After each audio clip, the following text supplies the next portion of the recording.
What's poppin', everybody? Welcome back to the channel. It's KB and we locked in. Now let's jump into it. Today, we're going to be talking about AR, a notorious figure from Philly whose wild lifestyle and antics led him down a path that ended in a 45-year prison sentence. This is going to be a wild one. So without further ado, let's go.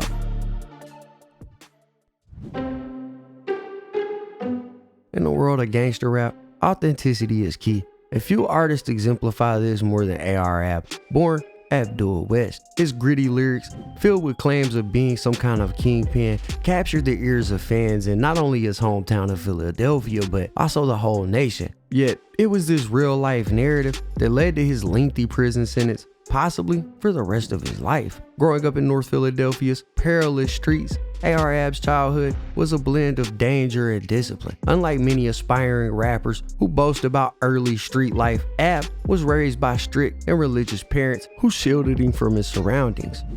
And people would think I grew up like in a crazy house. I grew up with both parents, religious, and just ate dinner, breakfast, lunch, dinner at the table, curfew, rules, discipline, all that. It's just that like once I turned like 15, 16, it's hard to really raise a family like that when you still allow them to go outside. So, man, religion, we pray, study, we read books together, everything in my house. But you would never know that when I go outside. I'm going outside to chaos.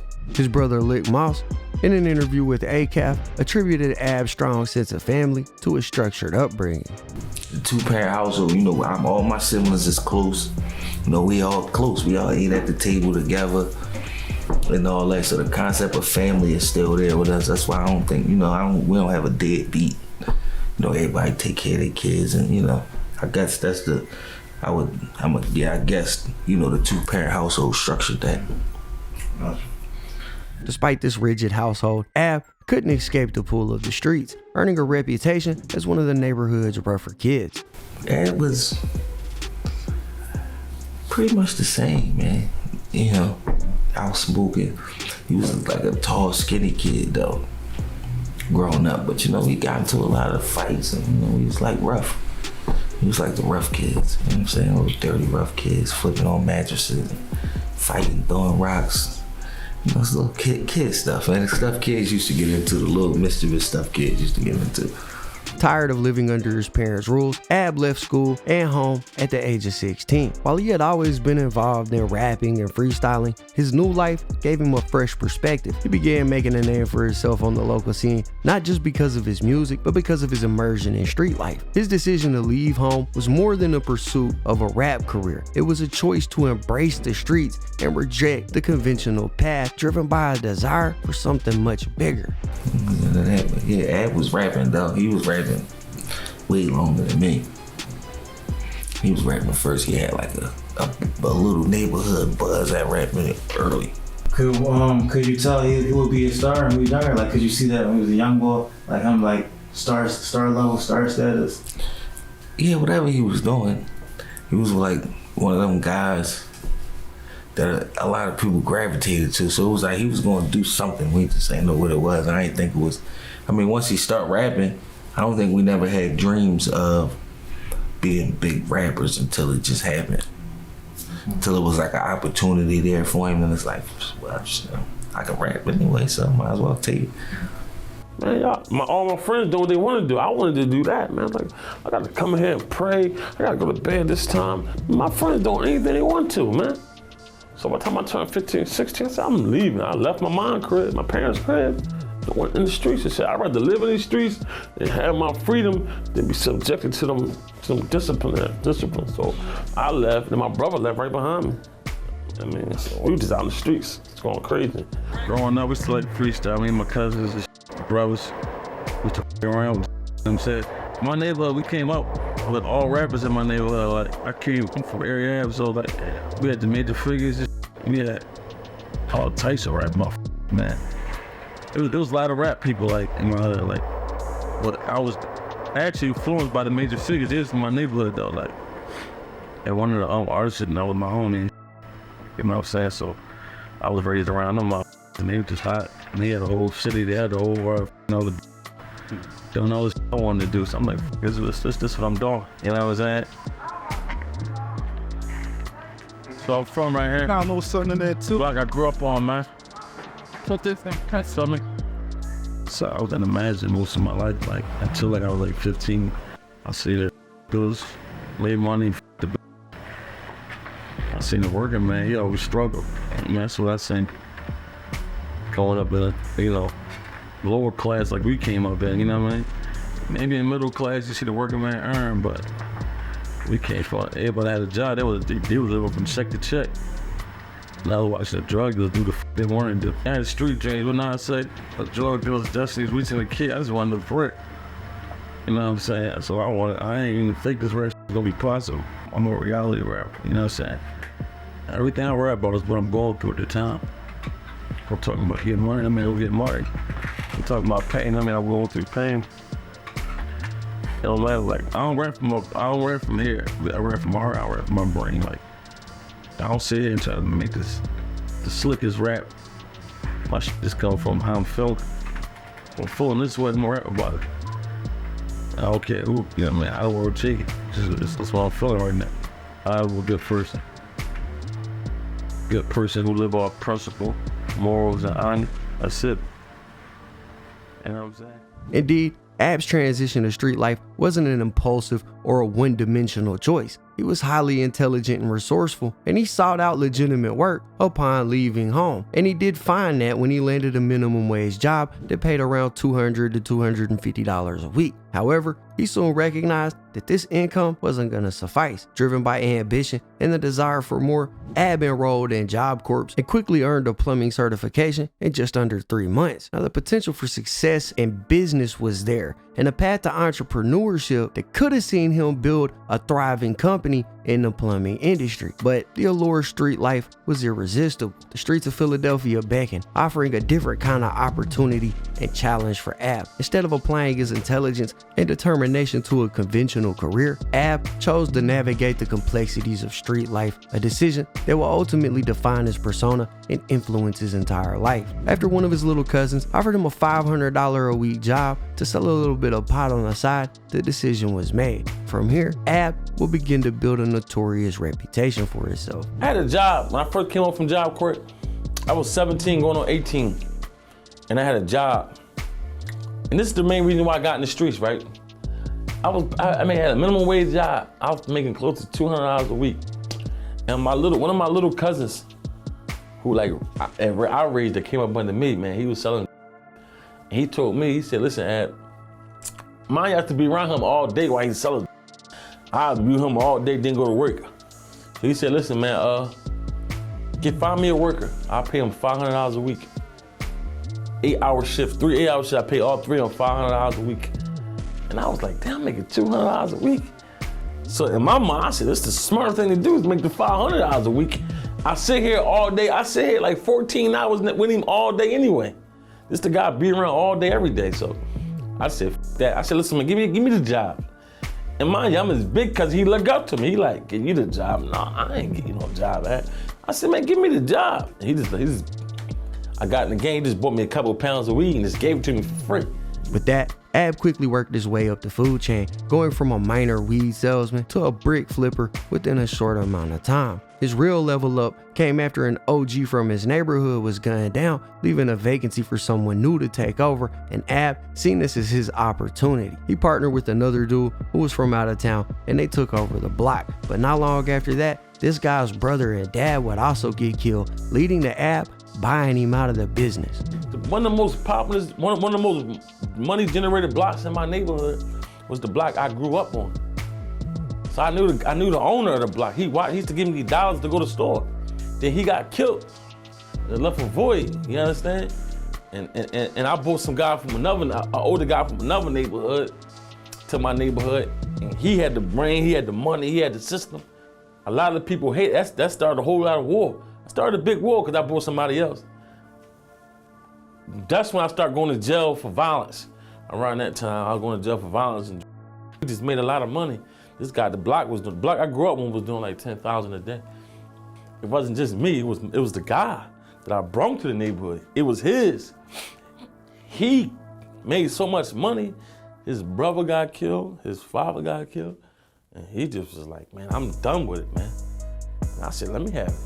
Despite all of this leading to Ab spending a ton of time in jail for, as he said, violent offenses, he was still able to make enough money to have purchased his mom a house, so he just charged it to the game and kept it pushing. His brother also followed behind him into the street life, leaving home at the exact same time that Ab did and facing the same kind of legal problems, even getting placed on the city's most wanted list. I left and my brother left right behind me. I mean, we were just out in the streets, it's going crazy. Brother got locked up. I went away for a couple years and it's like, we was teenagers, I mean, we were just getting it.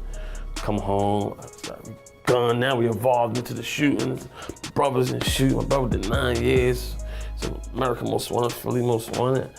We both was in the paper back to back. My brother was on the news every day for a week straight. Wanted for shootings, you know what I'm saying? So that's where we come from, man. So we doing this and he my brother, so you can imagine the stronghold we had on our neighborhood. It's our hood. We ran that hood, so it was like, he was scared of us, you know what I'm saying? Mm-hmm. Me and my brother, we was like, he got his squad, like I said, I got my squad. We actually started shooting at each other at times, not me and my brother. All his best friends, we shot at each other. You know what I'm saying? It got real. So it's like, once we got together, OBH.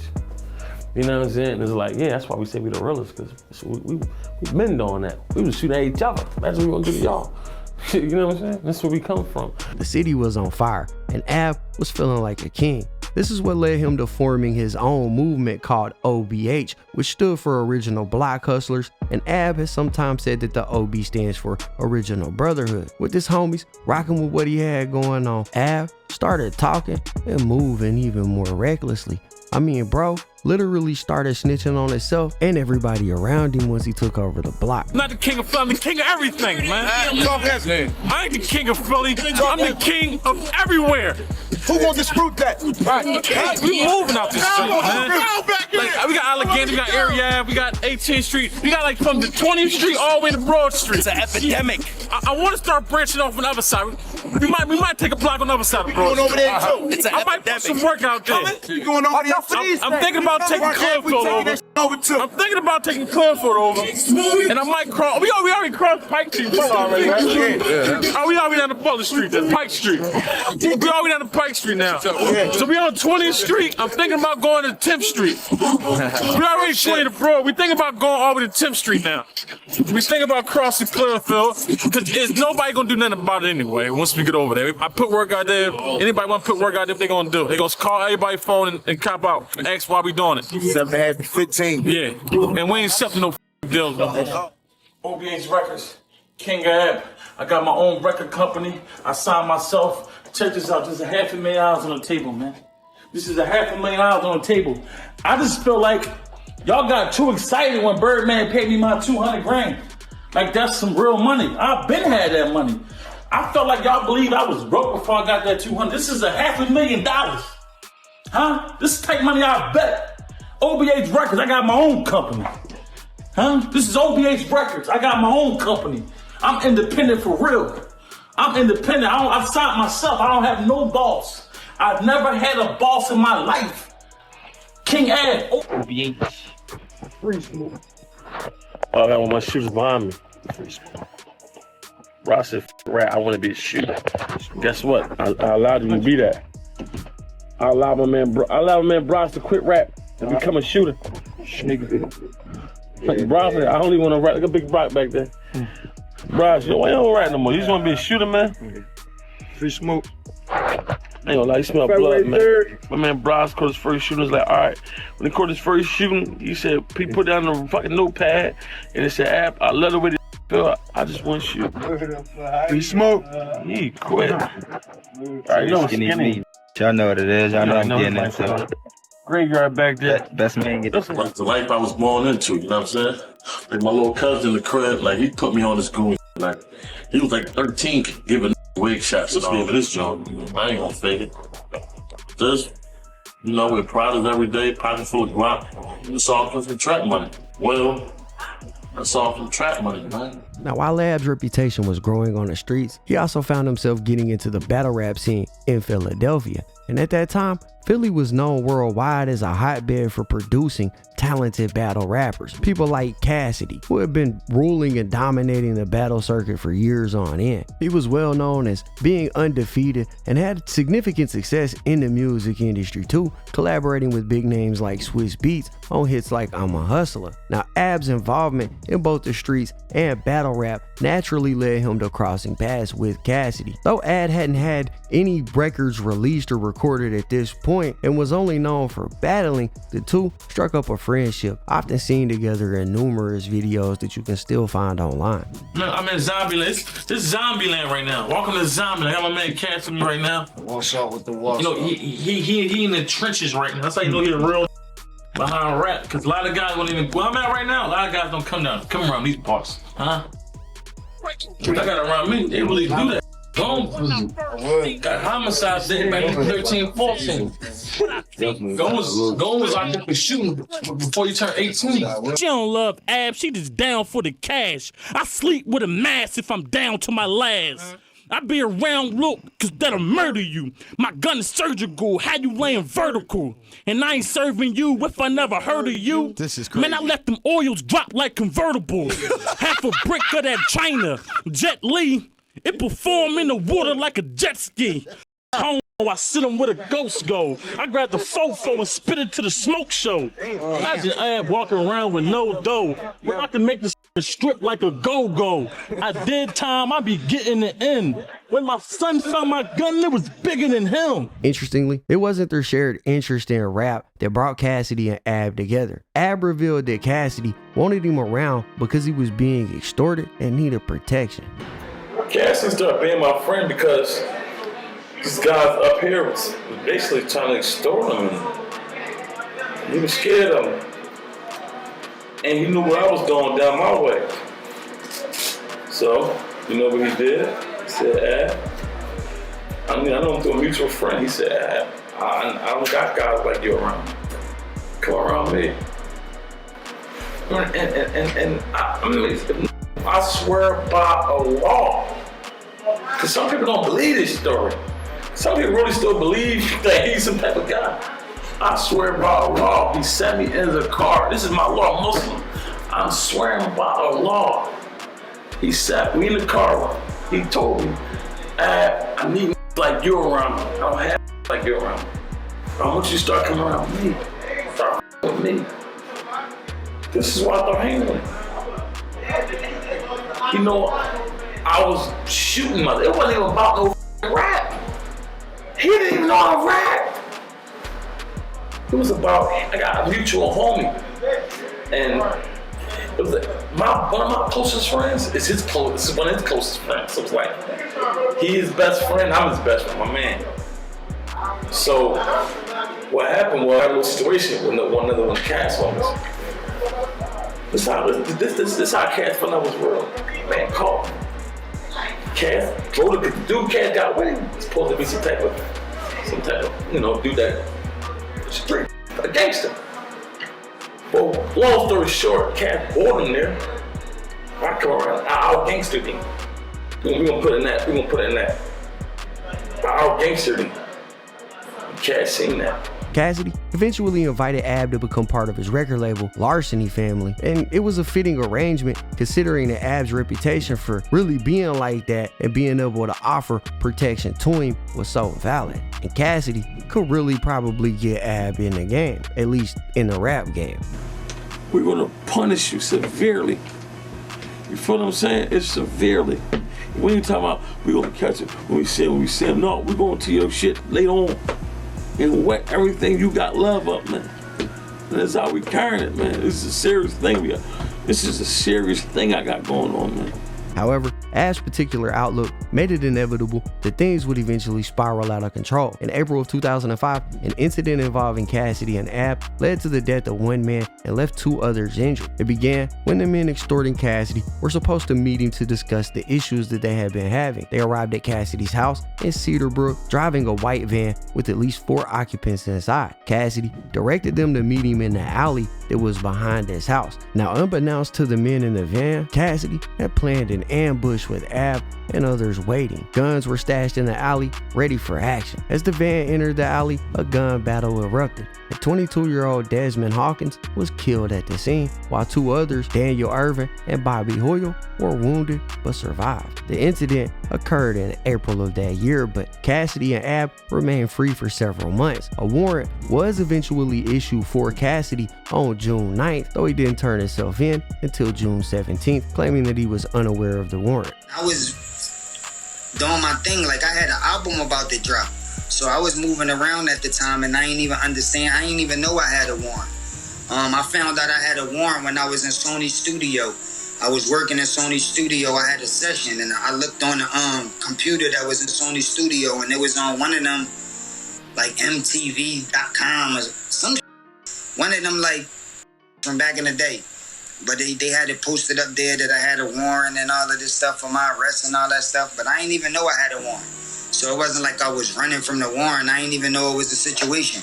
Just 5 days after his arrest, Cassidy's record, I'm a Hustler, dropped, selling 93,000 units almost immediately. But Cassidy was facing grave charges, including aggravated assault and first-degree murder, putting him at risk for a life sentence. Strangely, the case against him didn't focus on him as the shooter though, but rather as the provider of the weapons. According to court records, 79 shots were fired from 5 different guns that day in the alley, 4 of which were from Cassidy's side. Now, Ab was also arrested and portrayed as the shooter to the jury in this crime. One of his own friends betrayed him to the police during this case, and Cassidy ended up with a relatively light sentence for involuntary manslaughter as opposed to murder, and was sentenced to 8 months of an 11 to 23 month sentence, and then 10 years of probation that followed that. Ab, on the other hand, faced much harsher consequences since they were portraying him as the shooter. Instead of accepting a plea deal, he chose to go to trial, standing tall against a serious accusation. And you got a murder charge. You actually committed a murder. You know what? It's a double jeopardy law attack and all that, but it's like, I don't want to just flat out. Yeah. I mean, I was charged with murder. Yeah, I was charged with murder. I was definitely charged with murder. It was self-defense, though. Yeah, it was kind of like a self-defense zone. Like they, kind of like they tried to kill me and somebody got killed and all that. You know what I'm saying? Yeah. I mean, I was with Cassidy. The rapper Cassidy. We was together. They tried to like mess with him. I happen to be there. Like I ain't really going for that. I gotta take that, you know what I mean, somewhere else. Yeah. You know what I'm saying? Like the OBH members who had been prepared to testify against AR-AB were set to be the star witnesses at his trial. However, at the last minute, they changed their minds, recanting their testimony and refusing to testify. This plot twist allowed Ab to beat the case, though only after spending 2 to 3 years fighting it from behind bars. After his release, Ab had to start rebuilding his life. Believing in Cassidy's earlier promises of making him wealthy through rap, Ab moved in with Cassidy, even staying on his couch for a few months, but tensions rose between the two, and Ab felt that he wasn't getting the support that he needed from Cassidy, especially considering the serious situation he had just been involved in on Cassidy's behalf. This disagreement eventually led to a rift between the two, and Ab attempting to expose Cassidy as a fraud. Ab then focused on rebuilding his own brand, OBH, along with his brother. Now, his brother had been running his own crew previous to this, but after the fallout with Cassidy, the two joined forces and started building up OBH. But this new beginning, it didn't come without challenges, as Ab found himself shot over 13 times in 2 separate incidents. The first time he was shot was 10 times, and just 5 months later, he was shot again, this time 3 times. Ab's determination shone through, however, as he managed to drive himself to the hospital after the first shooting. He even posted a picture from his hospital bed proclaiming, 10 shots couldn't stop me. While in the hospital, Swiss Beats, the producer who had helped Cassidy get into the music industry, reached out to Ab, leading to a collaboration on a song titled The Bottom in 2012. This connection also led to a meeting with Birdman, the owner of Cash Money Records, who offered Ab $200,000 to sign with the label, and he did give him $200,000. Ab, however, turned down the opportunity due to concerns about Birdman's business practices, but he kept the $200,000. This is $500,000 on the table. I just feel like y'all got too excited when Birdman paid me my $200,000. Well, at the end of the day, you know, Compton Menace, you know, that's a friend of mine. He just called me one day and said, yo man, Birdman wanna holler at you. And put me on the phone with him, and I said, listen, we started kicking it. I shot straight up to New York. And then I met Birdman that same night, and we just started mobbing. I went out Miami, went into his crib, we went out LA and all that. And the plan was, yeah, I was gonna do it. At the time, it was like a lot of us. To be honest with you, man, he gave a lot of couple rappers out here in New York some contracts, and they ain't like it. You know what I'm saying? And I just felt like, man, I ain't really wanna, you know, I got a lot of respect for Birdman, and you know, I still call him for advice. That's my OG, but it's better for me to go independent. After surviving a murder charge and over 13 bullets in less than a year, Ab felt unstoppable, but he also started speaking even more recklessly, incriminating himself and everybody around him. Motherfucking blowers, you cowards, man. Come see us, man. I swear to God, you come down this block, you gonna get filled up with so much smoke, nobody gonna make it off the block. You come down this block, is nobody gonna make it off this block, man. I promise you won't make it off this block, man. Everything I love, you come up on us, man, you're not gonna make it on. Boy, your clean off, man. No, this is gonna bring up a whole man. You got shot in the head twice. Hey, I killed the it's got 40 games. Steve Kill probably been in my dream, man. I'm cute on the yard. Oh, and number one, Yo, so go here, nigga. I already took 13 shots. I don't know what it's for, you know why? Because I kidnapped, I robbed, I killed me, I got a lot of shit. I never really find out who shot me because, well, I'm being into a lot of shit, so I keep it all real. I robbed a couple niggas. I took some drinks from some people recently, right? I'm a type of dude, I can't be bored. You see, I got this pole building up 50 shit. What? I don't make no money off rent. I extort people. I was always selling drugs and shooting on man the whole time. You robbing people? I brought a bunch of savages. See, I'm gonna tell you the reason why I talk about it, because it's not just me. I'm just a rapper. Imagine the guys that there's 10, 15, 20 guys that I call for this trouble. And I'm on record for murders like that. So imagine all of them motherfuckers, they can't even be around people. They savages, man. I got shot 10 times. I don't think it's from that. It could have been from that. It could have been from all the cousin robbing the Dominicans. It could have been by reggae man telling these up. You feel what I'm saying? They do all that and some of the forefront and I need to hold up and everything. I took everybody come to my block, they come to my set on the war. I took them to war. Me, I took everybody to war. There were situations in the street situation that called for Skinny to get brutal. And I watched him get brutal. And every time I called him and needed him to get brutal for me, he came with a smoking gun. And then he went and carries everything. If I say Skinny, get a car and go catch a triple murder, I understand he gonna do it. You dig what I'm saying? You see, it's about 20 savages out there. I went all of them. They killed me. Some of them shot. So me and No Breeze Bros go back years. And listen, y'all know who he is. This is my little brother, the notorious Skinny Me. That boy about 130 pounds of horror. I know you for a fact, man. And guess what? That's what I like about Skinny Me. That's what I like about Skinny Me music, man. It's just raw. And it's like reality rap. The mafia. So I know it. A reckless ant. When they say I killed the and I did that, I've seen him do it. When he say somebody trying to drop on me, that wrestling man. And I seen him do it. I knew he did it for a fact. I was at a job. On the shot and everything, I'm still going to work. Everybody can shoot it. Everybody likes getting shot. So when I shoot, you stand there, look at me, and give it back. See that fear in the eyes.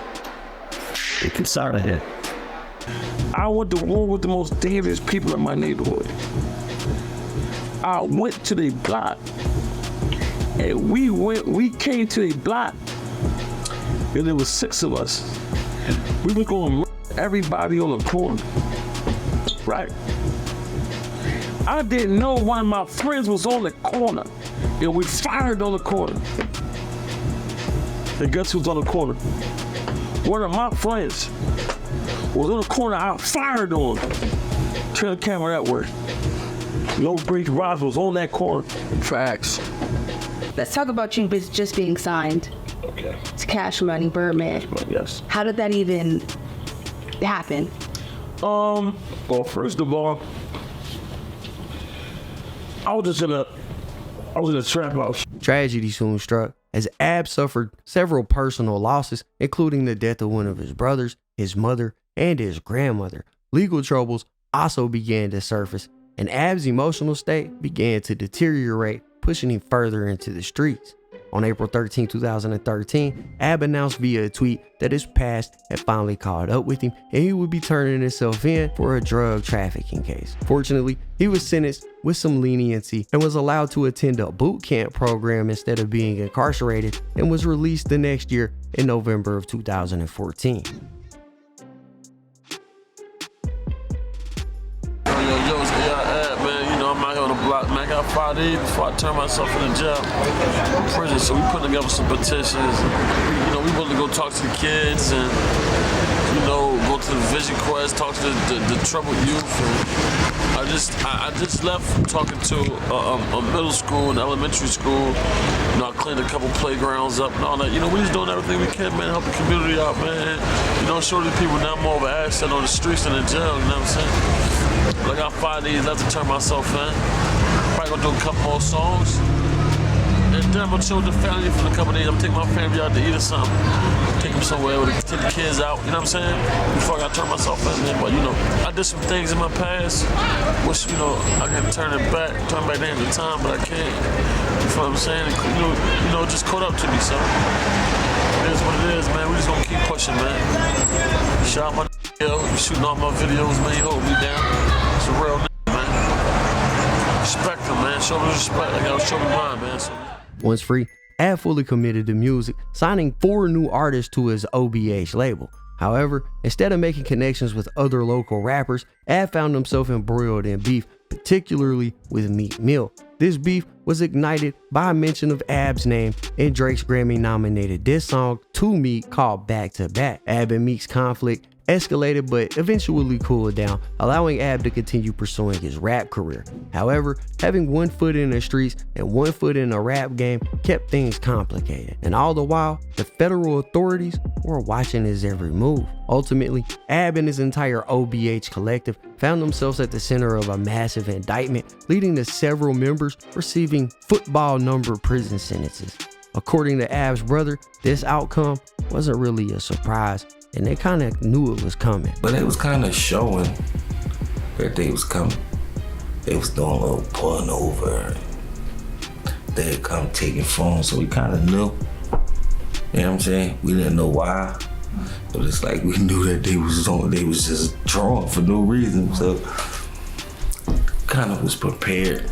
We didn't know who they was gonna grab, when they was gonna grab, when they was coming, but we kind of knew they was coming. So we was kind of prepared, but yeah, that was like, you know, it took a lot of people. Well, as far as my family, as far as my siblings, they took all of the men. So it just was me left, you know, with the women. So, you know, it kind of had an effect, which, you know, everybody dealing with it, man. From March 2017 to June 2018, Ab and many others connected to OBH, including Jumbo Blanding, aka Kaz, Jamil Hickson, aka Miliano, Richard Hoover, aka Boogie, Daryl Baker, aka Shotty, Amir Boyer, aka Mula, and Hines Gatson, aka No Brakes Bras, worked together to sell drugs like coke, hard, meth, in and around the city of Philadelphia. Kaz, Miliano, and Boogie handled getting the drugs from California. Kaz, Mula, Shotty, and No Brakes Bras helped sell them around Philadelphia. They used at least 4 places in the city, including one that they called the Mansion, a couple of penthouses, and 2 apartment buildings with great views of the Ben Franklin Bridge. They even used violence, threats, sometimes online, to protect this drug business that they were building. The FBI had been looking into OBH since spring of 2017. They did things like buy drugs undercover, watch the places where the drugs were kept, track trips to California for the deals, look at phones and social media records, and talk to people who knew what was happening in the area. The investigation first began with drug buys from a guy named Dante Stewart. Later, Dante got some coke from Ab and then sold it to an undercover officer. They met at a place called the Mansion. After this, in August of 2017, the FBI put a camera outside the mansion on one of the street lights, and over the next few weeks, they watched the gang's regular use of the house. On September 11, 2017, Philadelphia police searched the mansion. They were investigating a shooting that had taken place, and a witness said that they saw the shooter leave in a white Jeep Cherokee. Mother says her last memory of her son is a 10-minute conversation they had on the phone. Well, 30 minutes later, she says that he was shot repeatedly and died. Here's Rick Williams with this morning's Crime Fighters Report. Senator Brown says her son, Sherman Williams, was finally on the right track in life. He was turning himself completely around, and he wasn't dealing with the same people that he was dealing with. Brown says on Monday, September 11th, Williams was on his way back from paying his parking tickets. She says he called her at about 5 p.m. to check in. We had a conversation for about 10 minutes. That was the last time she talked to him. About 30 minutes later, the 29-year-old was shot multiple times along 22nd Street between Somerset and Lehigh Streets in North Philadelphia. For what I can understand, him and some guy had some words. But I don't know what words was so powerful for this person to shoot my son in the back twice. Williams died less than 2 hours later. Brown says she's just waiting for the final piece of the puzzle to come together. If anybody can shed any light on my son's case, I really would just want them to call the Crime Commission and just shed some kind of light. The police found that the Jeep was linked to AR-AB and the mansion address that they had previously searched. They went to the mansion, saw the Jeep, and found the people involved in the case standing outside. The group scattered when the police started looking around for evidence. Now, the police found keys to the Jeep outside on the sidewalk. The shooting witness was brought there and said that the white Jeep was in fact the same one that they had seen at the crime scene. At around 6:55 p.m., a guy named Dennis Harmon left the mansion saying that he lived there alone as a squatter and that he didn't know about the Jeep, but when told it was linked to the address, he still said he didn't know anything about it and that he lived there alone. So the police got a warrant to search the property that they called the mansion, finding things like coke, H, meth, some guns, money, and obviously the white Jeep that was outside. They also found a Chevy Impala connected to AB at that location too. Now, camera footage showed another person using the Impala before September 11, 2017. The OBH crew knew that the authorities were watching, but they kept the operation going anyways, even after the mansion had been searched. The Impala was also searched twice, and the second time that it was searched, hidden drugs were found inside of it. Text and social media showed that the gang used the mansion as a hideout. Now, a guy named Skinny Me was later arrested and charged with this murder. And this is the same guy that Ab said he seen snatch somebody's soul. Go back years. And listen, y'all know who he is. This is my little brother, Skinny Me. The notorious Skinny Me. That boy about 130 pounds of horror. I know this for a fact, man. And guess what? This is what I like about Skinny Me. This is what I like about Skinny Me music, man. It's just raw. And it's like reality rap. Mafia. I know it. Reckless anthem. When he said I killed the and I did that, I seen him do it. When he say somebody try to drop on me and I wrestle him out for the gun, man. And I seen him do it. I know he did it for a fact. What's that? Skinny Me was sentenced to 25 years plus life. During the investigation, the FBI discovered that Boogie, an OBH associate, was connected to a group in Las Vegas and had a commercial driver's license. They also found a red truck linked to the group. They tracked Boogie's phone and followed him from Philadelphia to Los Angeles and back. Once he got back, he met up with Miliano and Kaz in Los Angeles, and they got drugs to bring back to Philadelphia. Boogie, Miliano, and Kaz made 6 trips between the two cities. Boogie drove a big rig for a living, and Kaz and Miliano just flew when they needed to go out there. In Los Angeles, they picked up the drugs, and Boogie drove them all the way back. He would then take the drugs to places where other OBH members were waiting to get the packages. Now, after this, the FBI kept gathering information and evidence, and without going into details, let's just say they found a lot. After the 6 trips that these guys had made, the feds had enough to get a search warrant. And on May 17, 2018, they searched an apartment that was connected to Boogie, and they found all type of coke and meth in the apartment. When they conducted the search, Boogie was the only one there, but later on after the search was done, they seen Kaz going to and then leaving that apartment and going to Miliano's apartment. On October 17, 2018, 5 individuals known as ARAB, Kaz, Miliano, Mula, and Shadi were detained under federal orders. They were also trying to capture No Break Bras as well, but he managed to flee to Los Angeles and stay free for a few months before he was actually caught as well. Mula's arrest took place at his home, the mansion, where officials found over 20 pounds of marijuana and a gun. A standout moment from this case came from Dante Stewart, also known as Tez or the Tasmania Devil, who belonged to OBH. In the courtroom, he nervously confessed to his role in the illegal activities. His past was laid out bare in front of everybody, revealing prior convictions for assault and firearm offenses, and even a couple of narcotics related offenses. Tez's association with OBH was more deeply revealed by Mr. Stewart when he was on the stand, who named his fellow accused members as being part of a criminal organization. $250,000 lost, got a broke heart, and they snatched my dog. That's the worst part. One rat destroyed everything you work for.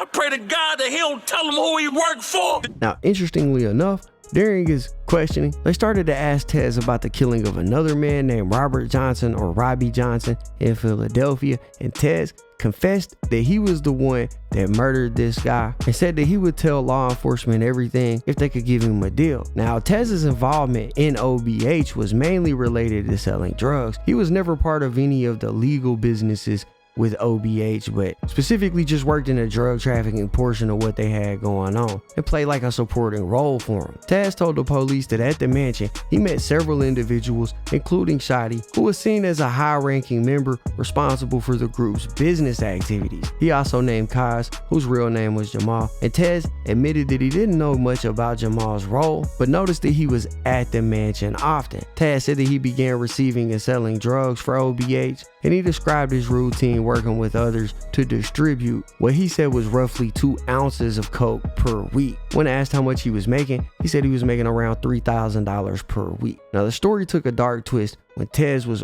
ordered to commit a murder by Ab. Plans were hatched and discussions ensued about the best way that they could take out a rival drug dealer in the area. Ab was gonna pay him $10,000 to do the hit, and Tez agreed to do it. Preparations were made involving social media deception and weapon selection and all the stuff that goes into doing something like this. The planned murder involved meeting up for a drug transaction, but Tez hesitated and didn't go through with it initially. After a series of events took place, including meeting up again and gathering assistance from another associate, Tez finally carried out the murder as planned.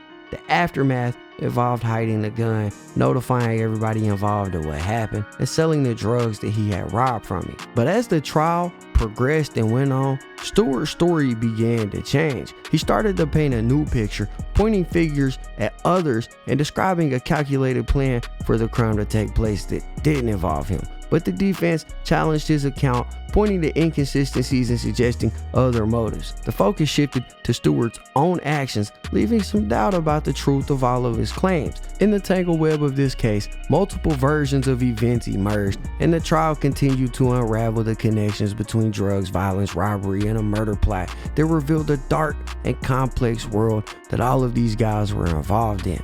Now, the defense team dug deeper and pointed out inconsistencies between Stewart's first account to police and his later version that involved AR-AB. They implied that Stewart might have fabricated the tale to deflect guilt and avoid taking the full blame for his crime, and Stewart's trustworthiness began to falter under intense scrutiny. Now, Ab's defense also further sought to cast doubt on Stewart's testimony, underlying all of the contradictions in what he said and his lack of specific details about the people that were involved. The defense maintained that Stewart's changing story and behavior brought his motives and his part in Robbie Johnson's murder into question. Moreover, there was Dante's connection to another incident, a separate shooting that had taken place of a man that went by Mr. Moore. Now, they basically had him dead to rights in this murder case too, but he also tried to deflect and say that the reason that this murder took place was also because of AR-AB, because he was selling drugs and working with him at the time. Now, the defense said that Moore was allegedly behind the death of Dante's brother, providing Dante a reason for the murder and kind of trying to exclude AR-AB. As the trial progressed, both the prosecution and defense laid out their cases, bringing forward witnesses and evidence, and the jury had the challenging task of evaluating the information to uncover the truth about what happened during this entire case, because the verdict would ultimately determine all of these guys' future. When the trial concluded, several people received prison sentences, with AR-AB receiving a 45-year prison sentence for his part in all of the crimes that took place. Now, lastly, it's worth reflecting on AR-AB as a person, because he was a strong-minded and smart guy, but he squandered his abilities trying to live the street life. In a different environment, he might have become an influential leader in his community, a leader, somebody that people could follow. And I mean, he kind of was that already, because people did follow him, but it was for all of the wrong reasons. Sadly, using his talents in a different way just isn't what the universe had planned for him. But that brings us to the end of AR-AB's story. So if you guys enjoyed the content, be sure to hit the like button, subscribe, tap the notification bell so you get notified every time I upload a video. As always, it's been fun rocking with y'all, man. I'm out.